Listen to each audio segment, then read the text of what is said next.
বিহু এবাৰ নোৱাৰিম কৰিব, এবাৰ এনেও পৰিস্থিতি পৰিৱেশো তেনেকুৱা, তো গতিকে এবাৰ বিহুটো নহ'ব। এই বছৰটো আমাৰ দুখটো লাগিবই, গতিকে অকণমান খেলি মেলি এটা হ'ব, এবাৰ তেনেকুৱা নহয়, মনটো অকণমান দুমোজালি এটা চলি থাকিব সকলোৰে, কিন্তু শ্ব' মাষ্ট গ' অন, সকলোৱে নিজৰ কাম কৰি যাব লাগে। এইটো কিবাকে মিলালো আহি আজি যামগে, আমাক চবকে উত্তৰটো লাগে, কি হৈছিল সেইখিনিহে জানিব বিচাৰিছে মানুহে, তাতকৈতো বেছি বিচৰা নাই। সেইটো আৰু কেনেকে কোনে যদি সেইটো ৰাজনৈতিকভাৱে কৰে এইটো বোৰে বেয়া কথা, কিন্তু যেনেকে চাই বস্তুটো হ'ব লাগে। ছিংগাপুৰত ইমান সোনকালে তেওঁলোকে নিজৰ কামখিনি কৰি, আমি আমাৰখিনি কৰিব পাৰিলে ভাল, সেইটোৱে কথা, কিন্তু ৰাজনীতি কৰিব নালাগে এইটো। কিন্তু শ্ব' মাষ্ট গ' অন, কৰি থাকিব লাগিব। এইটো কথাও নহয় যে আমি তেওঁৰ যিটো কৰিছিল ভাল পাইছিল, সেইটো আমি প্ৰত্যেকজন শিল্পীয়ে কৰি ভাল পাওঁ, শিল্পীখিনিয়ে কৰি যাব লাগিব কাম। আৰু এখন দেশৰ এতিয়া ৰাজনৈতিক এইবোৰ কথাবোৰ বহুত ডাঙৰ ডাঙৰ লাগে, কিন্তু বহু যুগৰ পিছত যদি চাই, কিন্তু একচুৱেলি খুব দৰকাৰ সংস্কৃতি।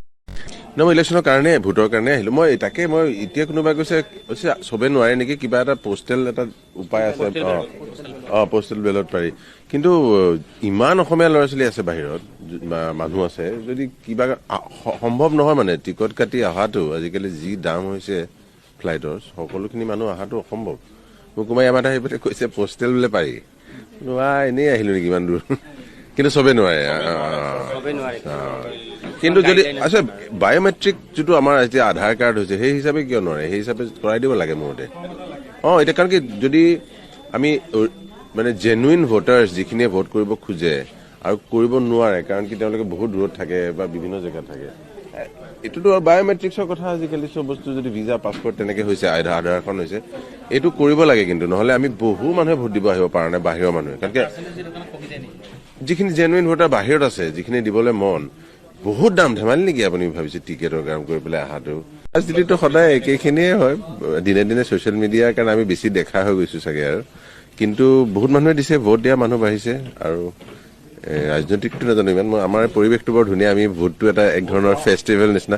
মই ইনফেক্ট চবকে ক'বও খুজিছোঁ যে মোৰ লগৰো য'ত যি আছে, কোনোবাই যদি এই বতৰ চাই কিবা এলাহ কৰিছে নকৰিব, বৰ ধুনীয়া আয়োজন কৰিছে ইয়াত, মানে কৰিবলৈ বৰ সুবিধা। মই ইমান সুবিধাটো যোৱাবাৰতকৈ এবাৰ বেছি সুবিধা লাগিছে আচলতে।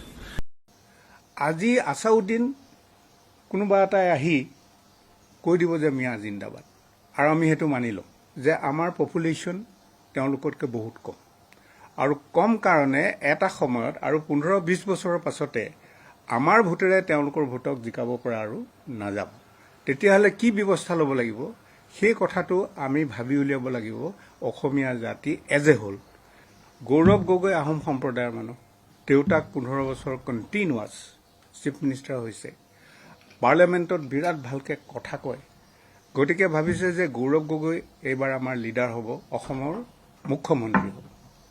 কিন্তু এটা এনালিচিছ আমাৰ মানুহে পাহৰি গ'লে নহ'ব, 29লৈকে দিল্লীত বিজেপি চৰকাৰ থাকিব।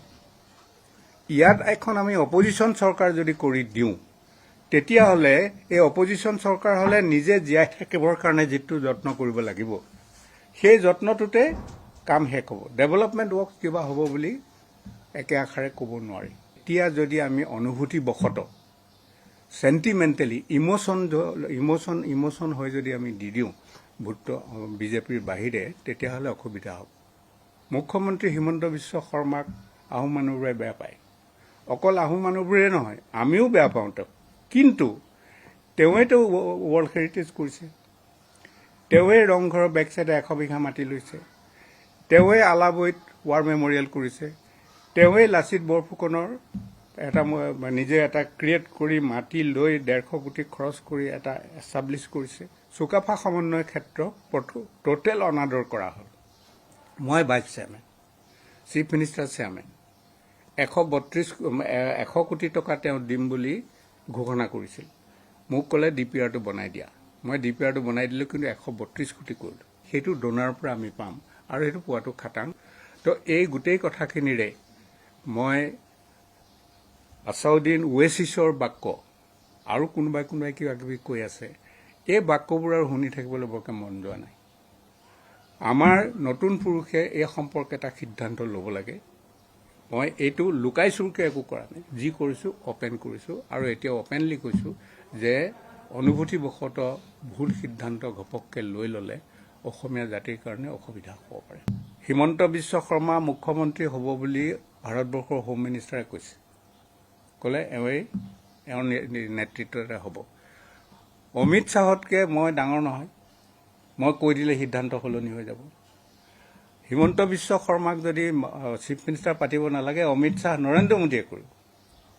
আৰু অসমীয়া আহোম মানুহৰ লগত মুখ্যমন্ত্ৰীৰ সম্পৰ্কটো ভাল নে বেয়া এইটো ক'বলগীয়া, সেইটো আৰু টান ক'বলৈ। কিন্তু হিমন্ত বিশ্বই যিমানখিনি আহোম মানুহৰ কাম কৰিলে, আহোম বাকী চিফ মিনিষ্টাৰত আৰু 2-3জন হৈছিল, কোনেওতো নকৰিলে। সেই কথাটোতো আমি স্বীকাৰ কৰিব লাগিব। অখিল গগৈ, লুৰিণ গগৈ, গৌৰৱ গগৈ। গৌৰৱ গগৈটো কংগ্ৰেছ, গৌৰৱ গগৈ কোনো গগৈ কাম নাই, তেওঁ কংগ্ৰেছ। যি হওক যি নহওক, মোক যিমান কাটক মাৰক, গৌৰৱ গগৈ কংগ্ৰেছ, গৌৰৱ গগৈ আহোম নহয়। উপাধিটো কয় তেওঁ না মেডাম মেফি গৈ পাইছে, না ওমফা গৈ পাইছে, নেও কিবা কৰি পাইছে, একো নাই তেওঁৰ সেইটো। কিন্তু অখিল গগৈ আৰু লুৰিণ গগৈয়ে কি কৰিলে? লুৰিণেতো এটাও নাই দিয়া আহোম মানুহৰ নমিনেশ্যন, তেওঁ নিজে উঠিছে। বাকী চব মুছলিম, ইছলাম। অখিল গগৈয়ে এটা দিছে, দুলাল বৰুৱা, চিচি বৰগাঁও, আৰু তাৰ বাহিৰে নিজে উঠিছে, বাকী চব মুছলিম। ইতিহাসটো কি কৰিলে তেওঁলোকে? যাৰ বিপক্ষে আহোমে হাজাৰ হাজাৰ মানুহ মৰি, ছুইচাইড স্কোৱাড হৈ মৰি লৈ কাম কৰিছে, সেই মানুহখিনিক এতিয়া তেওঁলোকে আহ বুলি ক'ব খোজে বা তেওঁলোকৰ সহায় লৈ অসম শাসন কৰিব খোজে। এইটো কি জাতীয়তাবাদ তেওঁলোকৰ? মই সেই জাতীয়তাবাদটো বুজি পোৱা নাই। আৰু সেই নেৰেটিভটো কিবা কামত আহিছে, কিমান দূৰ কামত আহিছে সেইটো মই ভবা নাই।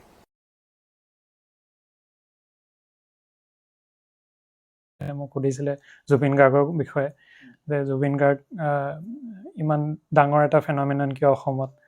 তো মই মানে সেইবিলাকৰ উত্তৰ দিলোঁ। তাৰপিছত মোৰ মানে প্ৰায় অসমৰ কথাই সুধিছে। মোৰ ফাইনেল ইয়েৰ 2022ত খতম হৈছিলে। তাৰপিছত মই 1 বছৰ ৰুৰেল কৰিছিলোঁ, 2024ত ৰুৰেল কৰিছিলোঁ। তাৰপিছত মই ৰুৰেল কৰি থাকোঁতে মই চিভিল ছাৰ্ভিচেছ এক্সামিনেশ্যন দিয়াৰ আশা আৰম্ভ কৰিছিলোঁ। প্ৰিপেৰেশ্যনো লাইব্ৰেৰীৰ ডিউটিৰ লগতে অলপ মিলাই মিলি কৰি আছিলোঁ। তাৰপিছত মোৰ ৰুৰেল খতম হৈছিলে 2024 মাজত, মে' মানত। তাৰপিছত 24 পৰা 25টো মই ডেডিকেটেডলি 1 year চিভিল ছাৰ্ভিচেছৰ কাৰণে প্ৰিপেৰেশ্যন দিছিলোঁ। হয়, হয়, মোৰ অপশ্যনছ ছাবজেক্ট আছে ছ'চিয়লজি। মই দিনে এনেই প্ৰায় এটলিষ্ট 10 ঘণ্টা টেবুলত পঢ়িবলৈ ট্ৰাই কৰিছিলোঁ, যাতে মোৰ মিনিমাম 8 ঘণ্টাৰ প্ৰডাক্টিভিটি ওলায়। তাৰপিছত মোৰ পৰীক্ষাৰ আগে আগে কেতিয়াবা হয়তো 11 ঘণ্টা, কেতিয়াবা 12 ঘণ্টাও হৈ যায়, পৰীক্ষা 1-2 মাহৰ আগে আগে। আৰু মোৰ ঘৰত মোৰ মা আছে, বা আছে আৰু দাদা আছে।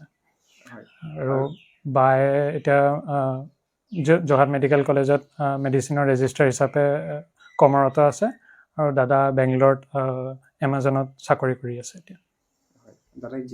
দাদা ইঞ্জিনিয়াৰিং কৰি আছে। আৰু এইটো কি নম্বৰ এটেম্প্ট আছিলে? মোৰ এইটো second attempt, proper second attempt আছিলে। আৰু এটা এটেম্প্ট মই ডিউটি কৰি থাকোঁতে দিছিলোঁ। আৰু যিটো মই ফাৰ্ষ্ট এটেম্প্টত মই প্ৰিলিমছত 1 মাৰ্কৰ কাৰণে কোৱালিফাই কৰা নাছিলোঁ, প্ৰিলিমছটো। হয়। আৰু ছেকেণ্ড এটেম্প্টত লগে হয় হয়। আৰু তাৰ কাৰণে কোচিং ইত্যাদি লোৱা হৈছিল নেকি? কোচিং মই অকল অনলাইন দি ক্লাছ কৰিছোঁ। মই দিল্লী অকল ইণ্টাৰভিউৰ কাৰণে এমাহমানৰ কাৰণে গৈছিলোঁ। অকল মানে ইণ্টাৰভিউ আগে আগে গৈছিলোঁ। সেইটো কাৰণে মানে লোৱা হৈছিলে? কোচিং মই এনেই অনলাইন লৈছিলোঁ, ফাউণ্ডেশ্যন লৈছিলোঁ, নেক্সট আইএছ বুলি কোচিং একাডেমীটো দিল্লীত আছিলে। মই ঘৰৰ পৰাই কৰিছিলোঁ ক্লাছ। আৰু মানে কোনো লোকে যদি এতিয়া হয়, প্ৰথমতে আচলতে এক্সামটো চিনাকি পাবলৈ হ'লে গোটেই চিলেবাছটো এফালে ডিটেইললি চাব লাগিব। চিলেবাছটো প্ৰিণ্ট আউট কৰি পেলাই চিলেবাছটোৰ লগত বহি পেলাই তেতিয়াহে আমি গম পাম যে পৰীক্ষাত কিমানলৈকে সুধিব পাৰে। কাৰণ আজিৰ পৃথিৱীত যিয়ে হৈছে প্ৰত্যেকটো ইম্পৰ্টেণ্ট ফৰ চিভিল ছাৰ্ভিচেছে হয়, কিন্তু চিলেবাছটো আমি ভালকৈ যদি মনত থাকে তেতিয়াহে আমি গম পাম যে কিমান ডিপলৈকে যাব লাগে। চিলেবাছটো ইম্পৰ্টেণ্ট হয়। ছেকেণ্ড হ'ল আপোনাৰ প্ৰিভিয়াছ ইয়াৰ্ছ কুৱেশ্যন, লাষ্ট 10 বছৰমানৰ যি কুৱেশ্যনছ হৈ গৈছে, প্ৰিলিমছে হওক নাইবা মেইনছে হওক, এইকেইটা পূৰা ডিটেইলত কৰিব লাগিব, যাতে মানে আমি তেতিয়াহে ফিউচাৰটো প্ৰেডিক্ট কৰিব পাৰিম। আমি আগৰ বস্তুৰ পৰা শিকি পেলাইহে আগলৈ প্ৰেডিকশ্যন কৰিব পাৰিম। আৰু থাৰ্ড হৈছে আপোনাৰ ধৈৰ্য থাকিব লাগিব। এইকেইটা কোৱালিটি বহুত ইম্পৰ্টেণ্ট হ'ব। ধৈৰ্য থাকিব লাগিব আৰু যি কৰি আছোঁ প্ৰত্যেকবাৰ বহুতবাৰ হতাশাও হ'ব, মানসিকভাৱে আপোনাৰ বহুত ষ্ট্ৰেছ হ'ব, কাৰণ বহুত কঠিন এক্সাম হয়। আৰু যেতিয়া আমি ধৈৰ্য ৰাখোঁ আৰু সদায় একেখিনি কামকে আমি কৰি থাকোঁ, আমি সফলতা অৰ্জন কৰিব পাৰোঁ। হয়, আৰু যিটো ইণ্টাৰভিউ হৈছিলে, ইণ্টাৰভিউটো কেনেকুৱা আছিলে? ইণ্টাৰভিউটো মোৰ ফেব্ৰুৱাৰী 18 তাৰিখে হৈছিলে। মোক বহুত ধৰণৰ কুৱেশ্যন সুধিছিলে। প্ৰথমতেতো আৰম্ভ কৰোঁতে চেয়াৰমেন ছাৰজন আমাৰ অসমলৈ আহিছিলে, তেখেতে মোক সুধিছিলে জুবিন গাৰ্গৰ বিষয়ে, যে জুবিন গাৰ্গ ইমান ডাঙৰ এটা ফেন'মেনন কিয় অসমত। তো মই মানে সেইবিলাকৰ উত্তৰ দিলোঁ। তাৰপিছত মোৰ মানে প্ৰায় অসমৰ কথাই সুধিছে, তাৰপিছত অসমৰ হিষ্ট্ৰীৰ কথা সুধিছে, আহোম হিষ্ট্ৰীৰ কথা সুধিছে, তাৰপিছত লাচিত বৰফুকনৰ কথা সুধিছে। তো ইণ্টাৰভিউটো মৰলেছ মোৰ গুড এক্সপিৰিয়েঞ্চে আছিলে। তাত মানে গোটেইখিনি কুৱেশ্যনে পাৰিছিলে নে তাত ছ'চিয়লজি এটা কুৱেশ্যন অলপ মই মানে যিমান ভালকৈ পাৰিলোহেঁতেন সেইটো দিয়া নহ'ল, তো সেইটো মই নাই পৰা। বাকী এনেই মৰলেছ ডুৱেবল। কিমান সময় লৈছিলে, কিমান মিনিট লৈছিলে? আধা ঘণ্টা 30 মিনিটছৰ এভাৰেজ ইণ্টাৰভিউ হৈছে। অসম ৰিলেটেড আৰু কিবা সুধিছিলে? অসম ৰিলেটেড এই মোৰ মষ্টলি ৰুৰেল ছাৰ্ভিচৰ কথা সুধিছে। ৰুৰেলত কিয় ডক্টৰ আজিকালি ৰুৰেল ছাৰ্ভিচ কৰিব নিবিচাৰে, ধৰি লওক তেনেকুৱা ধৰণৰ কুৱেশ্যন। মোৰ মেডিকেল বেকগ্ৰাউণ্ডৰ পৰা সুধিছে, অপশ্যনেলৰ পৰা সুধিছে, হবি এইবিলাকৰ পৰা সুধিছে। জুবিন গাৰ্গৰ কথা সুধিছিলে? জুবিন গাৰ্গৰ কথা মোৰ ফাৰ্ষ্ট কুৱেশ্যনটো সেইটো আছিলে। এতিয়া 2020 মোৰ ফেব্ৰুৱাৰীত হৈ গৈছে, ফেব্ৰুৱাৰীত হৈ গৈছে। অঁ হয় হয় হয়। মানে জুবিন গাৰ্গৰ হেৰি হোৱাৰ পিছত, মৃত্যুৰ পিছত হৈ গৈছে। ছাৰ মানে অসমলৈ আহিছিলে, তেখেতে মানে দেখিছিলে যে গোটেই দোকান চোকান বন্ধ আছিলে। তো তেখেতে মানে জানিব বিচাৰিছিল যে জুবিন গাৰ্গ ইমান মানুহে ইমান কিয় ফ'ল' কৰে, কাৰণ বাহিৰত তেনেকুৱা হয়তো নাই যে এনেকুৱা এজন ছিংগাৰৰ কাৰণে গোটেইখন ষ্টেট ৰৈ গৈছে। তো তেখেতক মই বুজালোঁ যে অসমৰ কাৰণে